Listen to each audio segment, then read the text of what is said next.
Hello à tous, bienvenue pour une nouvelle vidéo. Aujourd'hui on va parler Google Ads. Il faut qu'on parle les amis parce que j'ai l'impression qu'il se passe des choses chez Google d'un point de vue compliance et réglementation et c'est important que vous soyez tenus au courant. J'avais envie d'appeler cette vidéo Est-ce la fin de la cour de récré sur Google Ads? Donc je vous partage un petit peu toutes mes observations et ensuite on va essayer de réfléchir ensemble à ce que ça veut dire et comment est-ce qu'on peut évidemment continuer d'évoluer sur Google Ads sachant cela. Depuis plusieurs mois maintenant, si vous êtes un gros player sur Google Ads, je pense que vous voyez que Google a vraiment resserré les boulons sur pas mal de choses et c'est très bien. On va pas se mentir, c'est très bien. Il y a encore quelques mois, quelques années, sincèrement, Google pour moi c'était un peu la cour à tout, c'était l'espèce de dark web des annonces. Vous pouvez faire n'importe quoi, il y avait des annonces qui étaient plus mensongères les unes que les autres. Je passe le nombre de cas que j'ai pu entendre sur, si vous voulez, des comptes sur lesquels des personnes prépayez Google, mettez des Amex, puis en fait ne payez jamais. Toutes les suspensions de comptes, etc. qui étaient bypass par tout un tas de techniques spéciales. Et puis aussi, en fait, de tous les marchés en question sur lesquels forcément la régulation n'était pas forcément parfaite. Je pense à tout ce qui est marché gambling, casino, tout ce qui est dating et compagnie. Toutes les ads display qu'on pouvait voir à droite à gauche avec des droits à l'image très très contestables et avec des annonces farfelues. J'ai été freelance pendant un moment entre 2015 et 2020, donc j'ai vu toute une panoplie évidemment de business. J'ai tout vu, je pense, et je peux vous dire que c'était la foire. Donc Google, c'était vraiment la foire. Pour ce qui nous concerne, nous, chez l'e-studio, on est sur des marchés qui ont aussi quand même très mauvaise presse, on va pas se mentir, hein. La rénovation énergétique, l'éducation avec le CPF, on va pas dire que ce sont les marchés qui sont les plus renommés pour leur qualité en termes d'acteurs, évidemment. Et un des plus gros faiseurs de, entre guillemets, je pense, on va pas dire d'arnaque, mais d'annonces quand même assez mensongères, passées par Google Ads. Contrairement à Facebook Ads, où ils ont eu, eux, tellement de problèmes de régulation avec les élections américaines, tout ce qui est data et compagnie. Je connais pas tous les détails, mais sur Facebook aujourd'hui, c'est globalement impossible de faire des ads mensongères. Tout de suite, les comptes sont bannis, etc. Sont bannis, ce qui est très bien d'ailleurs. Enfin, ça aurait dû toujours être le cas sur Google. Et depuis quelques mois, je pense que Google, sans l'étau, notamment en Europe, de la Commission européenne, se resserrer sur lui. Pareil au niveau des US, avec tous les rulings de la FCC sur le démarchage téléphonique, toutes les amendes et compagnie. Bref, pourquoi c'est la fin de la cour de récré? Parce que je pense que ça y est, Google commence à prendre le pas on ne peut plus faire ça, on peut plus laisser n'importe quel annonceur diffuser des conneries sur notre réseau, il faut qu'on joue le jeu maintenant de la compliance. Donc, avant de vous dire qu'est-ce qui se passe, un des derniers réseaux, je pense, où c'est encore le bordel, reste le native. Toutes les plateformes de native ads, vous pouvez encore faire n'importe quoi, mais à mon avis, ça risque de changer aussi. Du coup, Google, qu'est-ce qu'on voit aujourd'hui?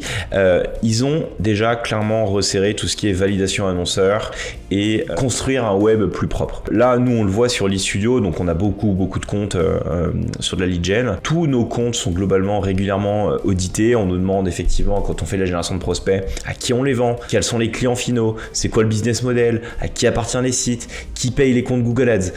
On a eu plein de problèmes de suspension de comptes récemment parce que tout ça c'est fait par des IA et en fait sur des business comme nous, effectivement il y a vachement d'intermédiaires qui se stackent.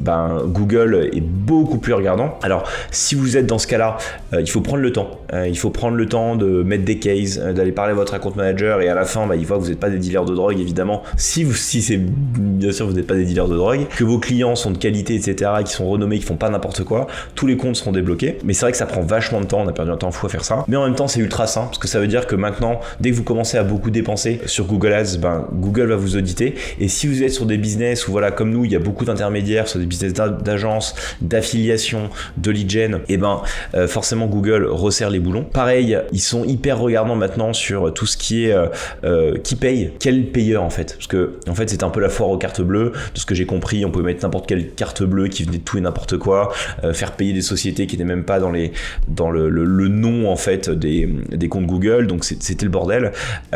Dès qu'ils ont un doute, maintenant ils suspendent. Et dès que vous commencez à dépenser beaucoup, ils vous empêchent de dépenser en carte bleue et vous obligent à mettre un compte bancaire qui est évidemment au nom de la société détentrice du compte Google Ads. Et ça, c'est très bien aussi, parce que ça va éviter encore une fois toute la fraude à la carte bleue, des enchères artificielles où il y avait des players sur des marchés assez shadow ou des marchés très concurrentiels qui en fait prépayaient via Amex et qui ensuite ne payaient jamais Google Ads ou qui mettaient sur des cartes en prépaiement et en fait ne payaient jamais, puis se barrer. Donc tout ça, c'est plutôt pas mal parce que je pense que Google va striker tous ces annonceurs là, donc ça va permettre d'avoir des enchères aussi qui sont beaucoup plus saines et ils sont beaucoup plus regardants, voilà, sur toutes les activités, les strikes de compte. Alors il y a aussi beaucoup d'erreurs, hein, sincèrement, donc vous qui êtes petit, moyen, gros player, si jamais vos comptes sont suspendus et que évidemment vous n'avez pas fait de la merde, il faut prendre le temps, voilà. Il faut prendre le temps de faire des cases, de faire des appels et ça se débloque dans la mesure où si vous êtes dans le vrai, il n'y a pas de raison que Google vous laisse pas diffuser.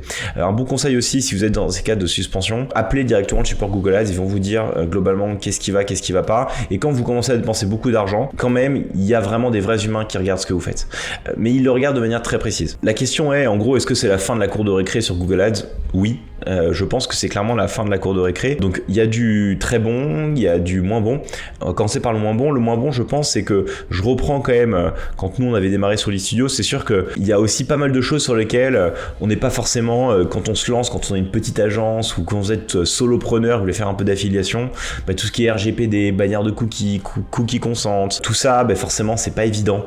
Donc ça va vous demander plus de barrières à l'entrée si vous voulez break-even. Donc ça, je trouve ça un peu dommage parce que ça veut dire que les petits players qui se lancent vont avoir beaucoup plus de mal à se faire une place sur Google Ads, alors que ça reste quand même un super levier parce qu'ils vont devoir se conformer directement à toute la régulation en vigueur, et forcément ça aide pas. Donc ça va renforcer aussi la partie oligopolistique des gros players qui eux sont déjà établis, qui tabassent sur Google Ads et qui ont évidemment qu'une seule envie, c'est de garder leur position. Donc ça, je trouve ça moins bien.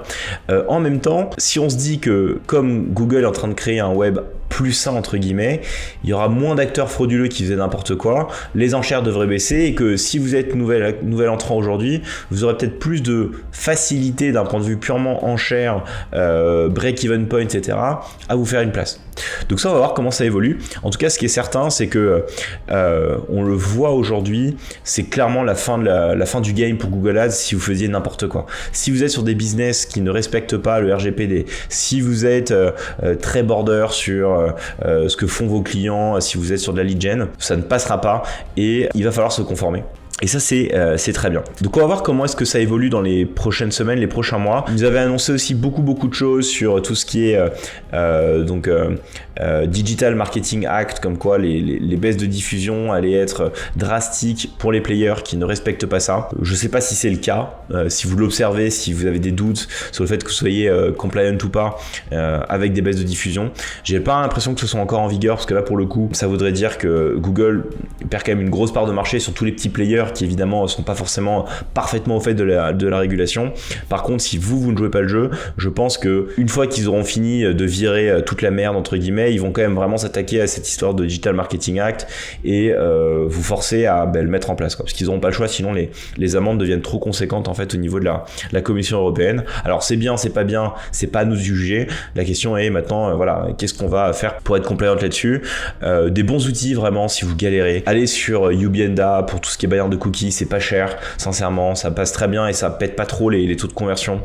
Pour tout ce qui est tracking, prenez une prestation d'un freelance qui va vous faire parfaitement l'intégration avec le cookie consent, etc., qui va vous mettre les conversions offline, etc., pour que vous ayez quand même un maximum de conversions remontées dans Google Ads. Ça va vous coûter un petit peu d'argent évidemment, mais prenez le temps de le faire, ou alors vous vous formez sur YouTube. J'ai pas fait encore trop de vidéos à ce sujet-là, c'est très technique, c'est très compliqué, mais il y a déjà pas mal de vidéos sur YouTube, je pense, qui vont vous permettre de comprendre comment est-ce qu'on va utiliser par exemple un Google Tag Manager pour bien mettre les bons tags et être compliant au niveau du Digital Marketing Act. Voilà pour cette vidéo, petite mise à jour du coup de la fin de la cour de récré sur Google Ads, un web plus propre, et je trouve ça globalement très bien. Voilà, dites-moi ce que vous en pensez en commentaire, dites-moi si vous aussi vous ressentez cet étau qui se resserre au niveau de Google Ads. Si vous avez des problèmes de suspension de compte, n'hésitez pas à le mettre en commentaire, j'essaierai de vous aider à vous dire ce qu'il faut faire. Et bon courage à tous, bonne optimisation de vos campagnes Google Ads comme d'habitude, et je vous dis à très vite pour une nouvelle vidéo.